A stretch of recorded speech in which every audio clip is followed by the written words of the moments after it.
We are joined by a very special guest today, Mr. Rajendra Bendi, Zonal Head South, Investor Education and Distribution Development at Aditya Birla Sun Life Mutual Fund.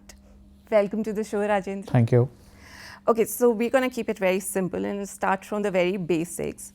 So most investors want profits from equity, but they don't like the swings in the equity market.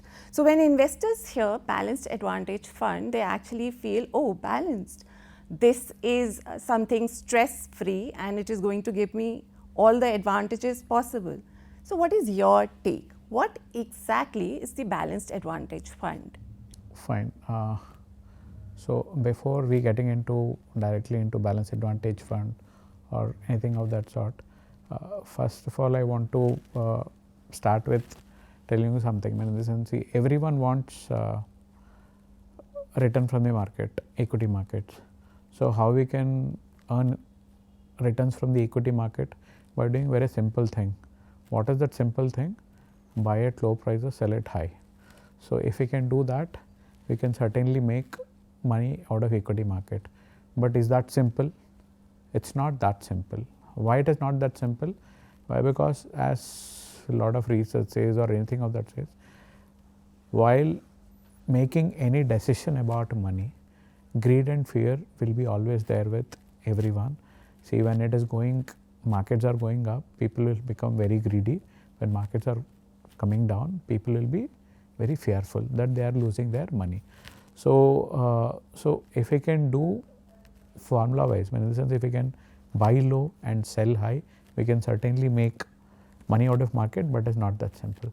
So that's exactly what balanced advantage fund does. Fund manager tries to take decisions at the fund level, dynamically adjusting equity and debt levels according to the market valuation.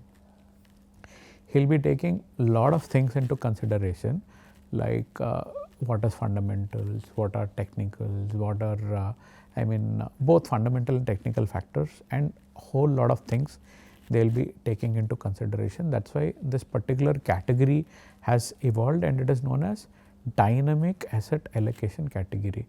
So why it is called as dynamic asset allocation category? According to the market scenario, fund manager would be adjusting equity and debt levels in the portfolio with the help of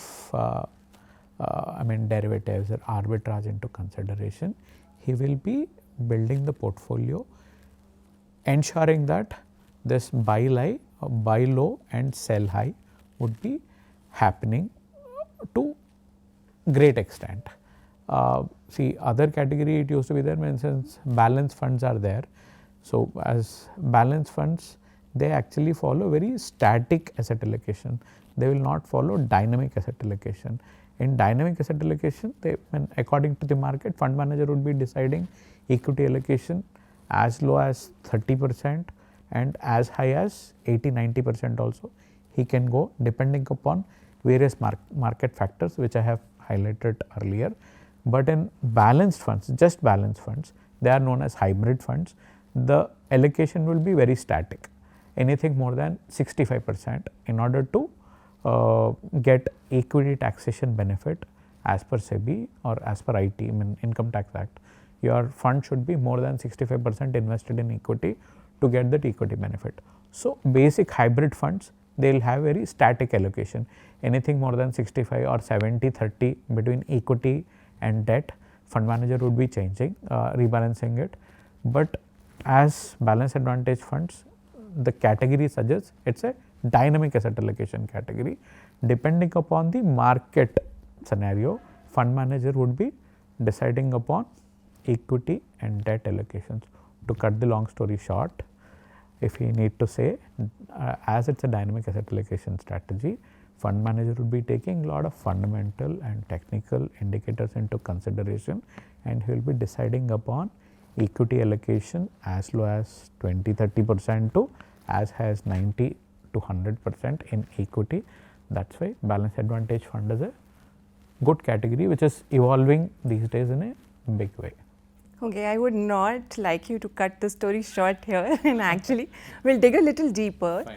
With how the fund manager, actually there are a lot of factors like valuation and volatility and how the markets are doing, and there are formula based also. So how does the fund manager actually decide how to balance this fund for the benefit of the investor?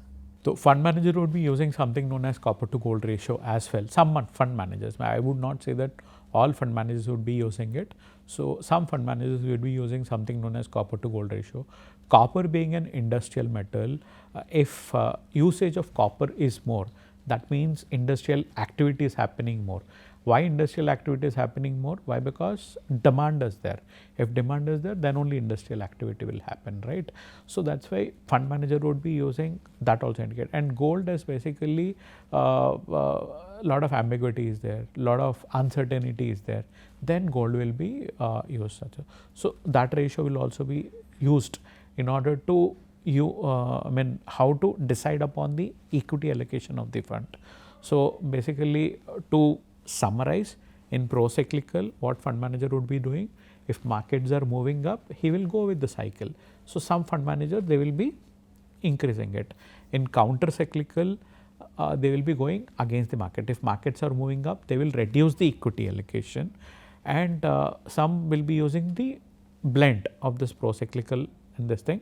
With all these things, they will come up with a proprietary model that fund manager will never share. But that's every company has their own proprietary model in managing the funds. So they will be managing all together, all said and done. What they want to do, they want to buy low and sell high.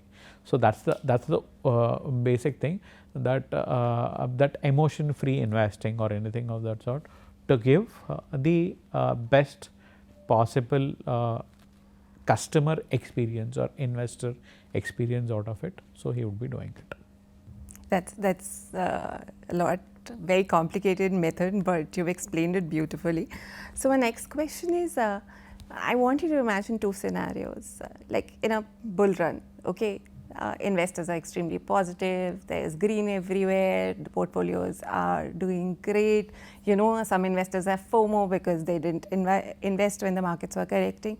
And then there is the bear market, when your portfolios are in red and there is anxiety. So what investors generally struggle is, when they're investing into equity, they want the benefits of higher returns from equity, but they don't want the anxiety that comes with it. Right. So is it a fair ask from a balanced advantage fund to actually somehow balance this out for investors?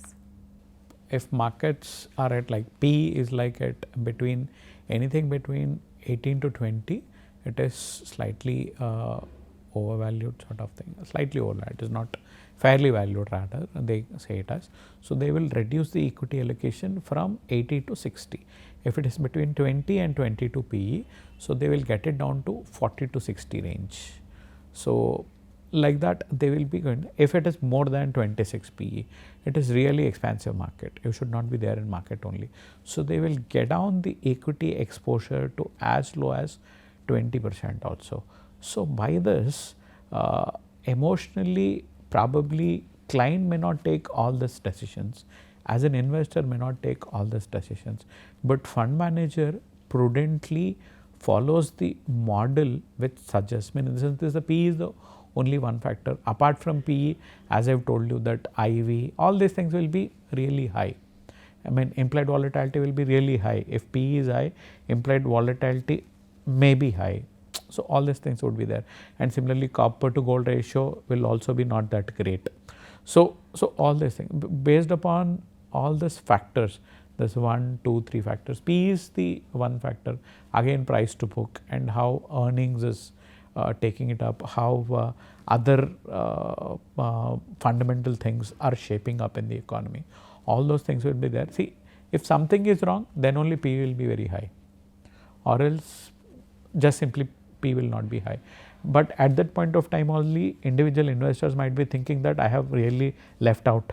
See, nobody would have given that much of significance at 18 PE when market is actually available really cheap. Probably people may not show that interest in buying in the market, but people might be showing interest at the rate of at 26 PE.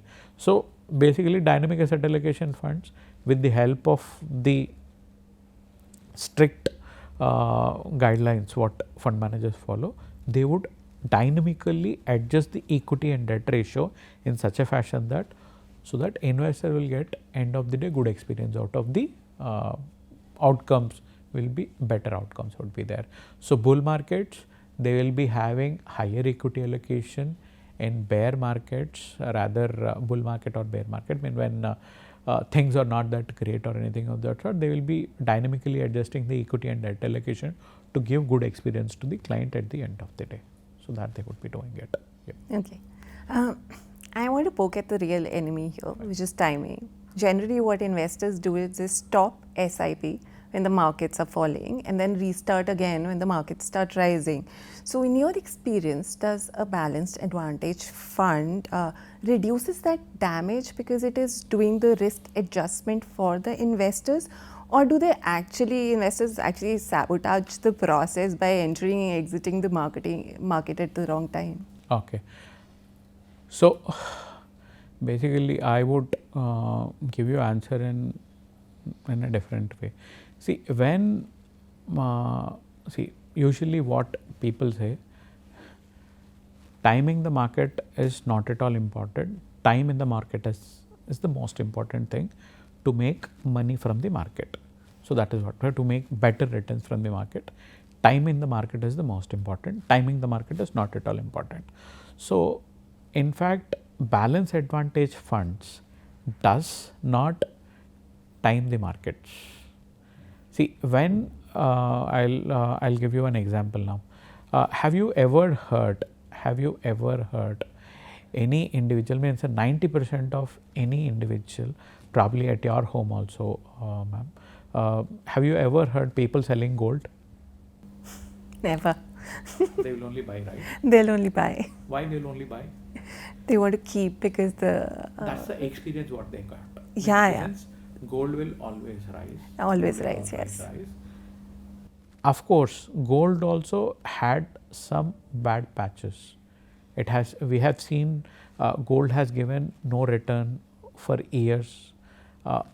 Sometimes it has given as low as 20% drawdowns also we have seen in the gold, but still people will never sell gold, and people it's emotionally attached. In the sense, gold, that is what we have got to know. So that's experience. Gold has given such experience to the people because you will see gold as a physical thing which is visible in front of you. So you will keep gold forever. Similarly, you are keeping gold forever because of your experience.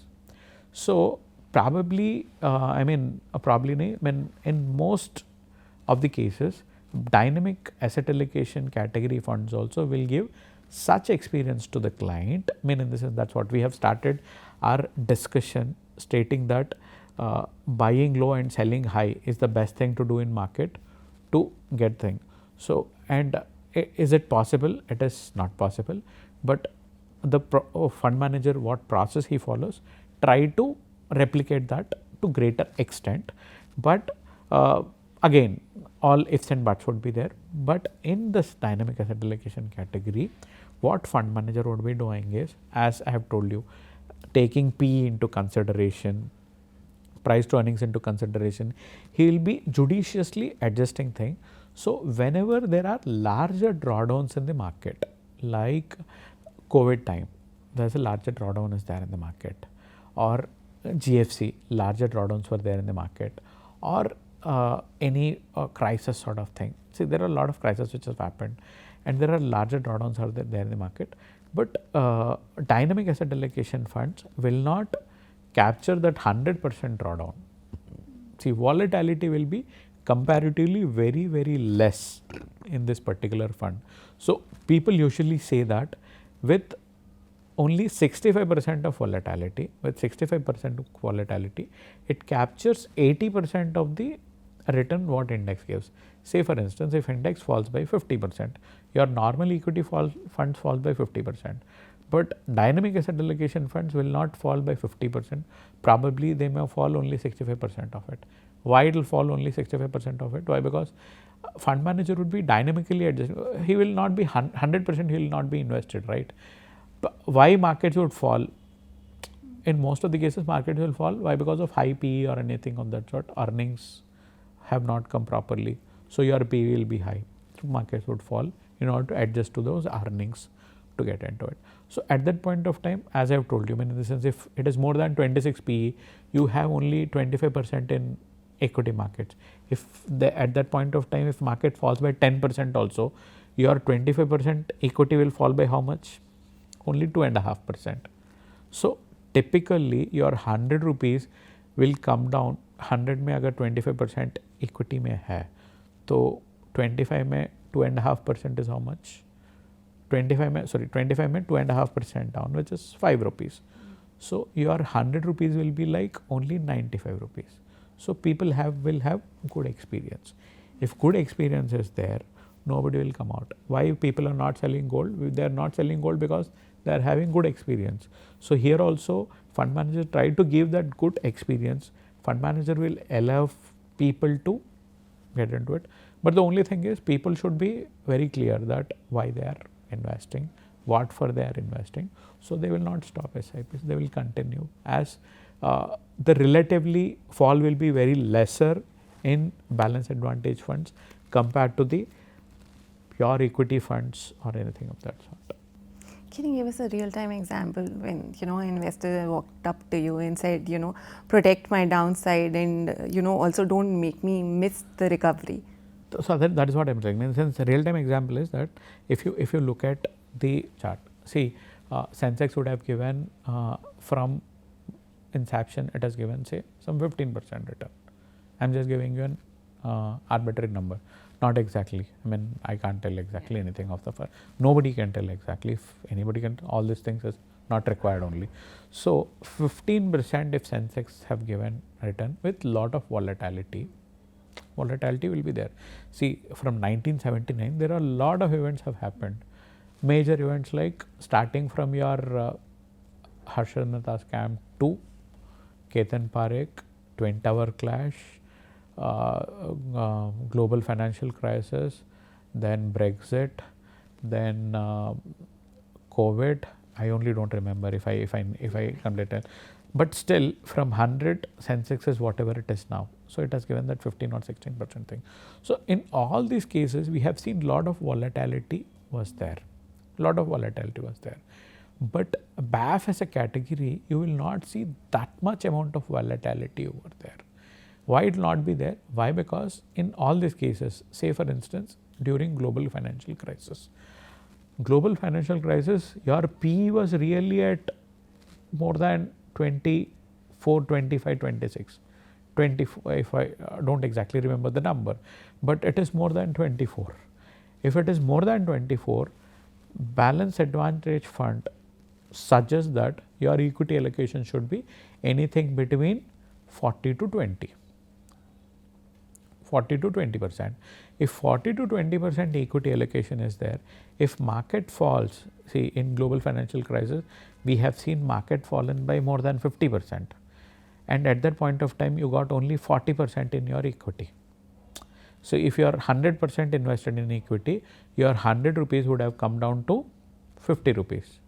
In balance advantage, your 100 rupees, entire 100 rupees not there in equity, only 40 rupees is there in equity.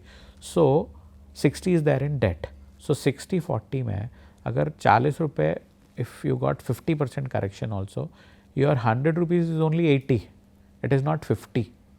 So it gives you that comfort and that good experience in that case. So and you will be more happy. And in the sense, see that is what people will be happy looking at only one thing कि relatively मैं ठीक हूँ, मेरा पूरा पैसा गया नहीं types.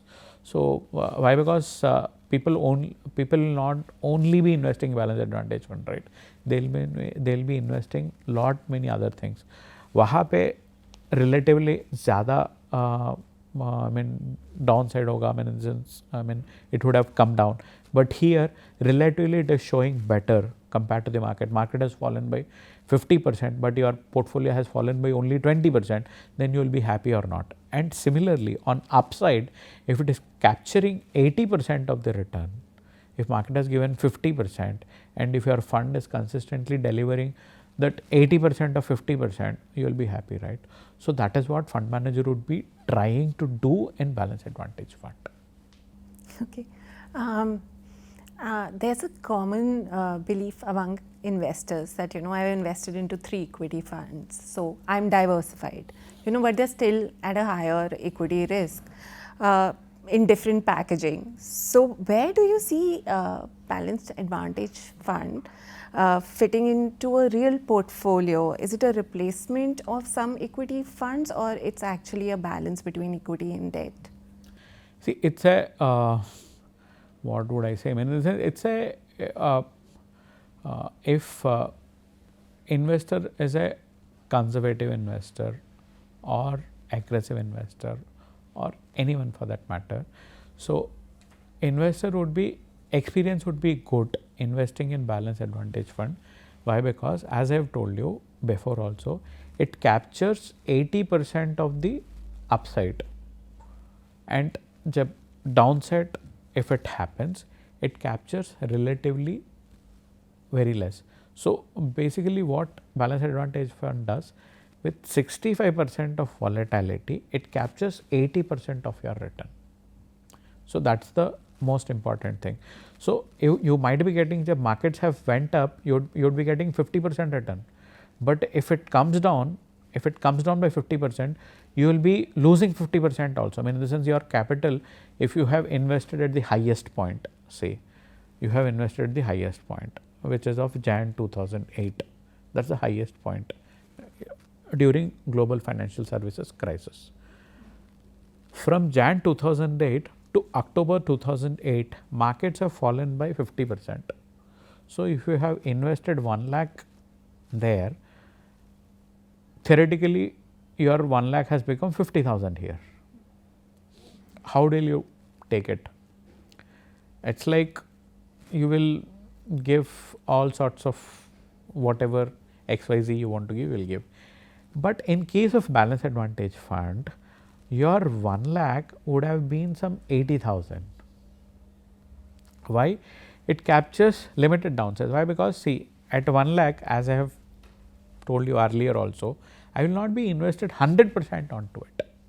So in that way, but upside you are getting 80% of your upside. So that's more than enough, right? So it actually, what do I say, balances all the emotions, emotion free investing. And again we will go to the starting of the thing only, buy low and sell high will be happening more aptly in balance advantage fund. With 65% of volatility, it gives you good experience to the client as well. So with 65% of volatility, you can get 80% of return. Then what is required? I mean, this is that's what we would be able to do it, and we'll get the same stuff from here. So it's a better thing to go with it. Definitely a better thing to go for. So there's one word that puts off most investors, and that is derivatives. But in a balanced advantage funds, derivatives and arbitrage, these are very common terms that we hear. So if you had to explain it without any jargon, where do they generally help the investor, and where should an investor not over assume what they can do? Right. So why basically fund manager uses derivatives in balance advantage funds in order to hedge the portfolio. As I have told you, I mean, in the sense, if market moves to 26 PE levels, he cannot keep 80% equity, right? He has to get it down to that net equity exposure to less than 30%. How he can get less than 30%? He cannot sell the stocks also. Why? See, he may not get, once he has sold it, he may not get the same stock at same price, and he see, end of the day fund manager also has to pay taxes, right, for selling.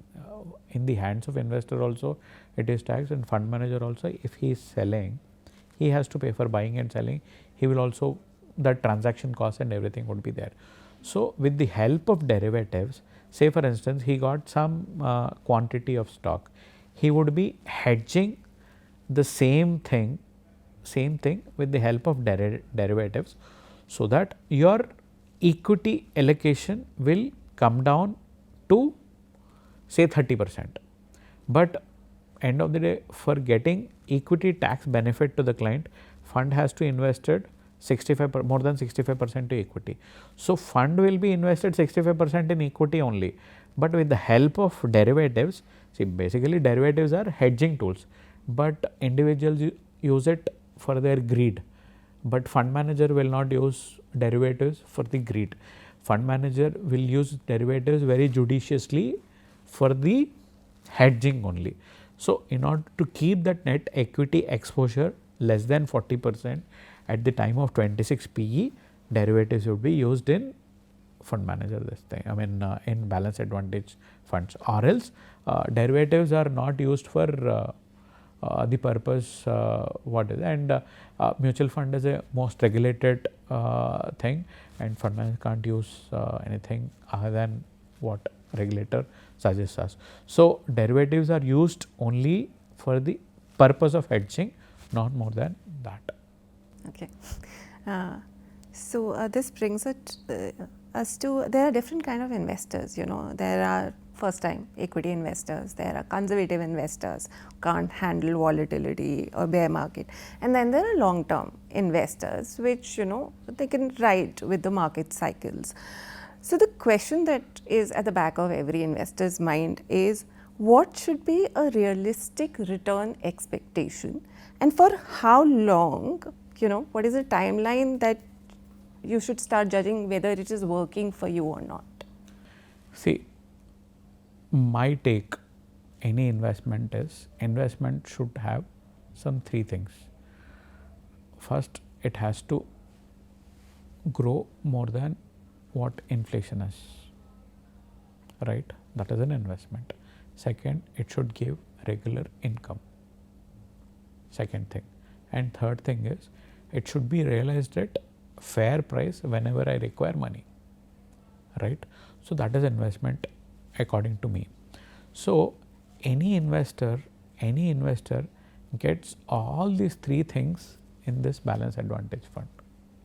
So if he is a first time investor or a seasoned investor or a long term investor, depending upon his goal, I mean see, any equity investing more than 5 years, if you are not keeping, you should not keep money in any fund. In this 5 years also, lot of people, I mean I would say ki lot of investors will be checking what is my investment every day, what is, I have put 1 lakh today, what is tomorrow, what is day after, what is after 6 months. So all these times they will be checking it, Why they will be checking it? Why? Because they have put in money. But they will not check in the case of gold, or they will not check in the case of any other thing what they bought. That's why they are keeping it for years. Why? Their experience is good. So here experience will be bad if they keep pure equity fund. Probably if volatility is more, then experience will be bad. But this particular fund, experience will be, most of the times it will be good, because with only 65% of volatility, it will be trying to capture 80% of the return. If you are there for that 5-year cycle or more than 5 years sort of thing, like Warren Buffett, he never sells any investment.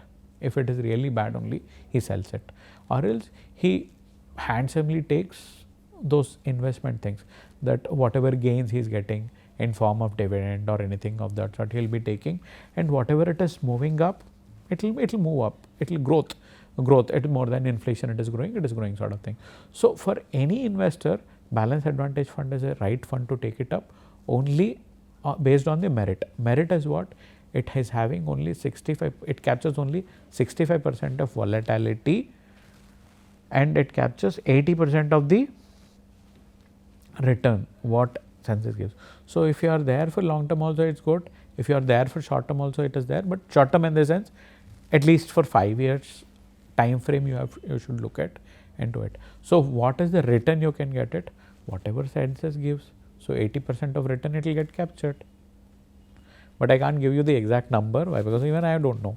Yeah, But it but captures. great Captures. return for investors. Yes, And yes, who is there for long term. okay, let's move to multi-asset allocation. Seems this category sounds like a perfect all-weather solution on paper, you know, equity, debt, gold, and sometimes more also. So if you had to summarize it simply, what problem is multi-asset fund trying to solve that a balanced advantage fund is not solving? See, both are good. They are different categories. So there is, I'm just not getting this thing, but I have read somewhere, or else 91.5% of investor portfolio return is dependent upon the asset allocation what you make it. 91.5% of return, portfolio return, is because of what asset allocation you would do it. According to SEBI, what is multi-asset allocation category is this: you should invest in at least 3 asset classes, and each asset class should have more than 10% sort of thing.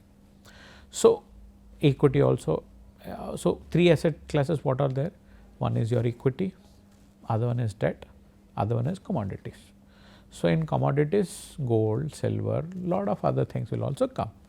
Okay. So all these 3 things put together, if you invest, it is known as a multi-asset fund. Okay.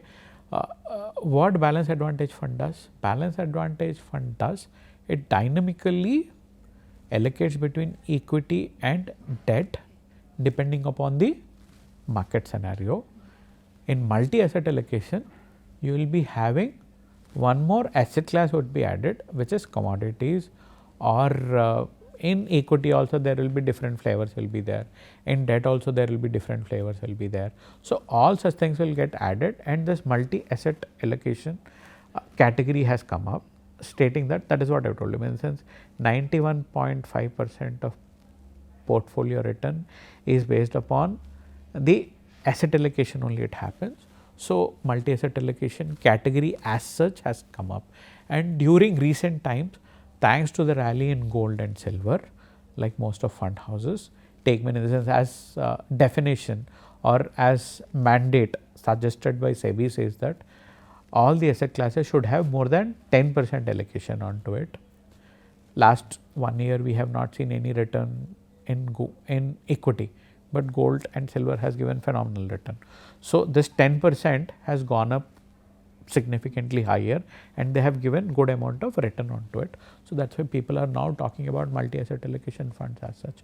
But as SEBI mandate says that you should keep 10%, at least 3 asset classes should be there, at least 3 asset classes: equity, debt and commodities, at least 10% in each asset class. Depending upon that, they will be designing the portfolio, and the funds would be coming up. Whereas dynamic asset allocation fund, that's a balance advantage fund, may not take allocation into commodities. So that's the only differentiation between both the funds. Okay, investors also have this very skeptical view, you know, if you put everything together, won't it become average at everything and, you know, great at nothing? How do you respond to that? You know, when does multi-asset genuinely shine? See, again, I am repeating again, 91.5% of portfolio return is dependent upon the asset allocation only. So when you diversify, your risk will get minimized to greater extent. And all these 3 asset classes, equity, debt and commodities, if you look at the correlation between these 3 asset classes, they don't have any correlation only. They move in, most of the times they move in opposite directions. Most of the time they will move in opposite direction. So if gold is performing well, see why anybody will buy equity? Equity is for growth. Why people will buy for debt? Debt is for stability. Why anybody will invest in gold and silver? Gold and silver are basically, they are hedged against the inflation. So 3 asset classes are having 3 different behaviors. So 3 different behaviors. So if all these 3 things put together which are there, it will be a blockbuster sort of thing. That's why that your portfolio return will be based upon the asset allocation, as I've told you. 91.5% of times your portfolio return is dependent upon what asset allocation you carried. So as an individual, if I need to take it up all these things, probably I'll not be able to do it. So that's why SEBI has judicious enough to come up with this category to help investors to participate in all these things at one go with one fund. They have come up with this particular fund, and correlation, if you look at between these 3 things, 0 correlation. So gold is, that is what we have seen. Last 1 year, gold and silver have shined like anything. Equities have not performed. Why gold and silver have shined like anything? Because of their own reasons. Why equity and debt? Debt will not give you that growth. It will give you only stability. With only stability, your goals will not be achieved. Why? Because your money will be only stable. It will not beat inflation. You will not be able to do it.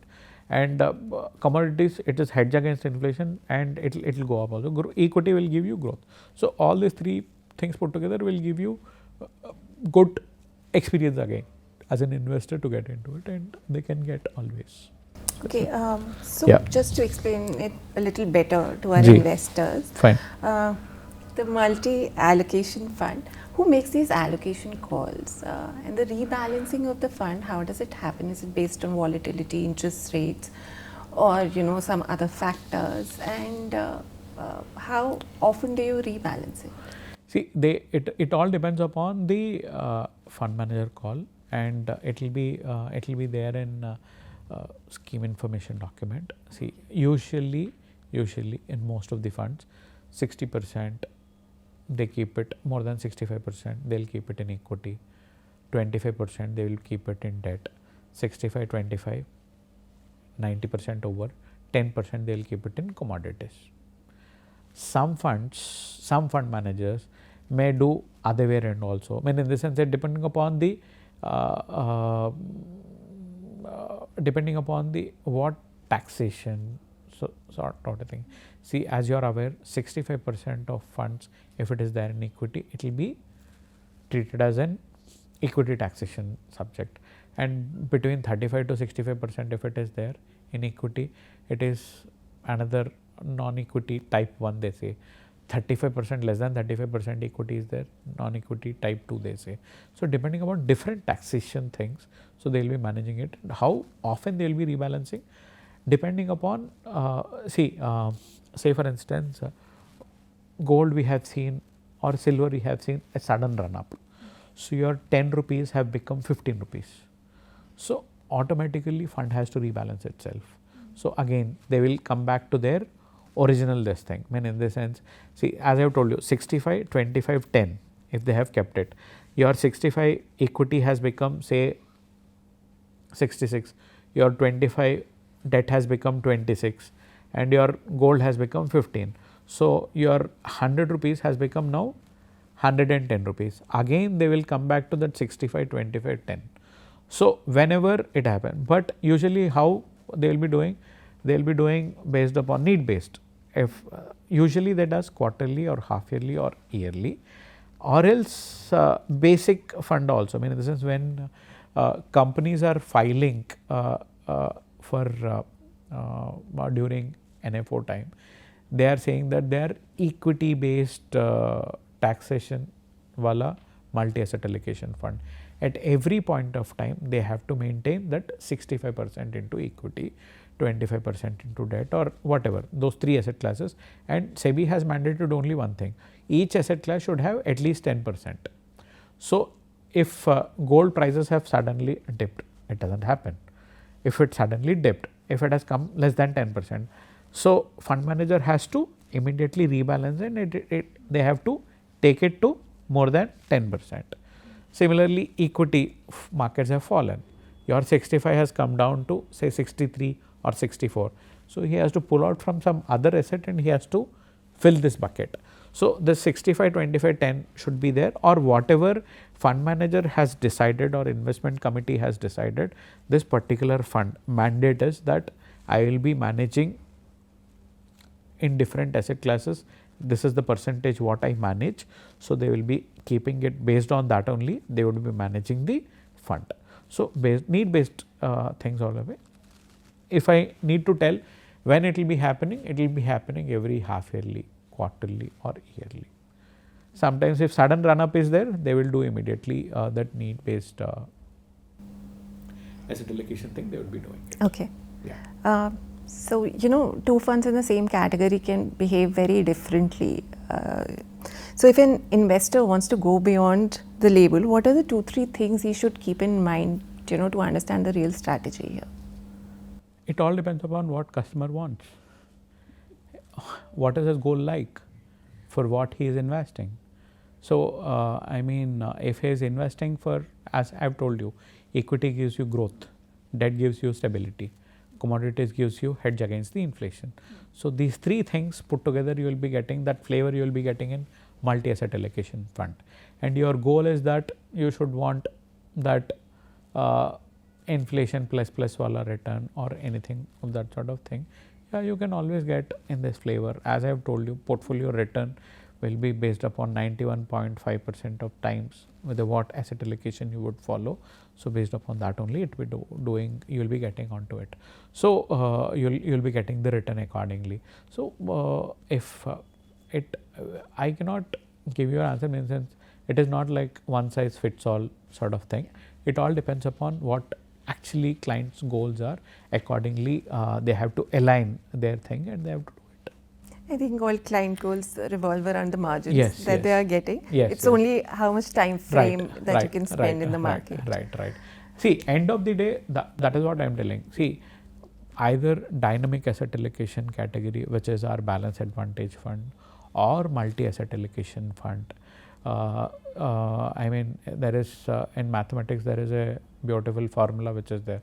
A is equal to P into 1 plus R by 100 whole power n, wherein P is your principal, whatever you invest, R is the return of the portfolio, whatever you get, N is the time where you can stay. So, in this entire formula, what all the things you can control, only 2 things you can control. What amount you can invest, which is P, and what is the time in your hand, which is N. But most of the investors will be following under, they will be running behind R, which is return, which is not there in their control, which is there in the control of fund manager. So, fund manager will try to give you good experience when you stay according to your goal, whatever money you have, you put it there and stay invested till your goal time, whichever it is there. So, you will get it, whatever return you get, you have to get. So, end of the day, you should always control the controllables. Which are the controllables? Your P principal and N time, which are there in your hand. So, your retirement, your child education, all these things are some years away. They are not just 1 year away or 2 year away. And we have seen in the past that our Sensex from 1979 to today 2025, all these years we have seen lot of ups and downs, still it has delivered more than 14% sort of return. If you are invested like you have, as you have rightly said at the starting of the show, that you have never sold gold, you would have never sold any investment also in market, and if you are getting that sort of experience out of it, you will get here as well. So, you should stay invested, that's it. So, from a practical investor lens, does multi-asset feel more SIP friendly, or is it equally sensible for lump sum, especially when markets feel a little unpredictable? Again, it's not one size fits all sort of thing. If you got, see why anybody would be doing SIP they will be doing it is light on pocket, you will be getting the rupee cost averaging benefit and you will be getting the compounding benefit as well. So, rupee cost averaging, it happens when markets are volatile, you will be getting more number of units. Why? Because NAV would be less. So, you end of the day you can achieve your goal comfortably with these things. So, if you have your money based upon your goal, this fund does that dynamically. Multi-asset allocation fund, depending upon the fund mandate, fund manager would be allocating assets in different buckets, as I have told you starting. If he had kept only 10% for commodities, he will put only 10% for commodities, 25% for debt. He will put only 25% for debt, 65% equity.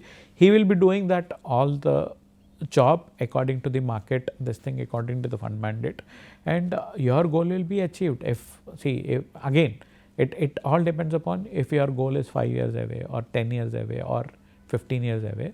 So accordingly you have to keep it, and you will get good experience by staying invested. Yeah. Okay, let's talk about taxation now, and that is where most people actually get trapped by labels. Okay. So what actually decides whether a multi-fund gets treated like an equity or a debt for tax purposes? See, different fund houses manage multi-asset allocation fund in a different way. But to simplify it, there are three things which will be there. One is it is treated as an equity taxation whenever fund is having more than 65% allocation into equity at all points of time. That is fund manager's job, and he will be doing it. So that is treated as an equity taxation wala multi-asset allocation fund. So he will be keeping 65% in equity, 20% in debt, 15% in commodities. Then it's an equity taxation. There is no confusion at all. Second category comes non-equity, mean in this sense, see recent budget introduced, they have come up saying that to more than 24 months, if you stay in the sense, if your fund is having anything between 65% to 35% in equity, it is known as hybrid category fund. It is an hybrid category fund, and it gets the it will not get any short term capital gain benefit. See that 65% wala to I think you are clear, right? 65% if equity is there, long term capital gain will be anything more than 1,25,000 in a financial year getting more than 1,25,000, that is taxed at 12.5%. If it is short term, it is taxed at 20% for equity oriented multi-asset allocation fund. Second variant is the equity allocation will be 65 to 35%. Anything between 30, it will be equity allocation will be more than 35%, less than 65%. Okay, rest all will be commodities and debt will be there. Commodities and debt and some other asset classes will also be there. In that case, you will not have short term capital gain is as per your slab. If you are at 30% slab, and if you are coming out, though I do not advise to come out, so less than 24 months, it will be whatever gain, it will be added to your income, and it is as per your slab. But after 24 months, whatever return you are getting, you will get without indexation the 12.5% taxation. If your equity allocation is between, if your fund equity allocation is between 35 to 65%. If it is less than 35% equity allocation, that means 35% is equity, less than 35% is equity, rest 65% is in debt and commodities. In that case, it is debt taxation. Debt taxation is as per your slab. There is nothing 12.5% or anything of that sort. Whatever it is there, it is as per your slab. Whatever return you get, it will, if you today say for instance in such fund you have invested 1 lakh rupees and it has become 1,20,000, the 20,000 will straight get added to your income as per your slab. You have to pay the tax.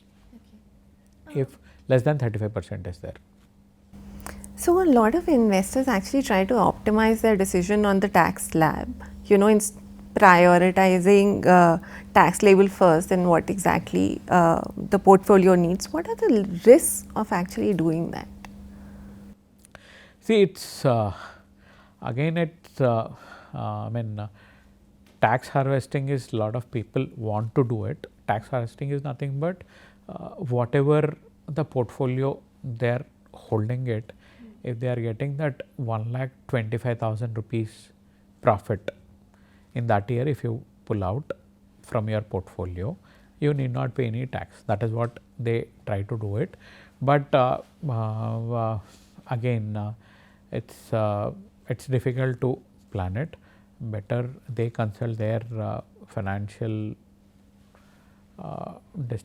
mutual fund distributors or financial advisors to understand why, because we can't actually judge the entire portfolio and we can't say it. So better thing is they take their judiciously, they need to take a call based on it and they can do it.